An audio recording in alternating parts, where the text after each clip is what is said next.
ഭഗവതേ വാസുദേവായ. ശ്രീമദ്ഭാഗവത മഹാത്മ്യം അഥ പഞ്ചമോധ്യായഃ. സൂത ഉവാച പിതർവിവരദേ തേന ജനനീ താഡിതാ വൃഷം ക്വവിത്തം തിഷ്ഠതി ബ്രൂഹി ഹനിഷ്യേന ന ചേദ് ഇതി തദ്വാക്യസത്രാസ ജനന്യാ പുത്രദുഃഖദാ കൂപേ പാദകൃതോ രാത്രോ തേന സാ നിധനം ഗദാ ഗോകർണതീർത്ഥയാത്രാർത്ഥം നിർഗതോ യോഗസംസ്ഥിതാ ന ദുഃഖം ന സുഖം തസ്യ ന വൈരീ നാഭിബാന്ധവാ ധുന്ധുകാരീ ഗൃഹേ തിഷ്ഠത് പഞ്ചപണ്യവധൂവ്രതാ അത്യുഗ്രകർമ്മകർത്താ ച തത്പോഷണ വിമൂഢതി ഏകദാ കുലടാസ്താസ്തു ഭൂഷണാന്യഭിലപ്സവാ തദർത്ഥം നിർഗതോ ഗേഹാത് കാമാന്ധോ മൃത്യുമസ്മരൻ യതസ്തതശ്ച സംഹൃത്യ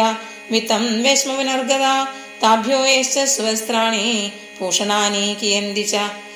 ബഹുവിത്തജയം ദൃഷ്ട്വാ രാത്രോ നാര്യോ വിചാരയൻ ചൗര്യം കരോത്യസോ നിത്യം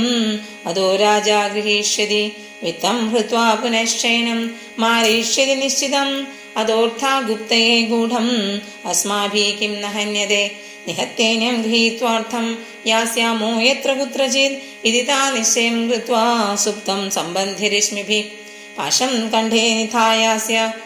തന്മൃത്യും ഉപചക്രമോ ത്വരിതം ന മമാരാസോ ചിന്തായുക്തസ്തദാ ഭവൻ തപ്താംഗാരസമൂഹാശ്ച തന്മുഖേ ഹി വിജിക്ഷുവു അഗ്നിജ്വാലാദി ദുഃഖേന വ്യാകുലോ നിധനം ഗതഃ സർവത്ര ഗോവിന്ദ നാമ സങ്കീർത്തനം ഗോവിന്ദ ഗോവിന്ദ ഹരി ഓം.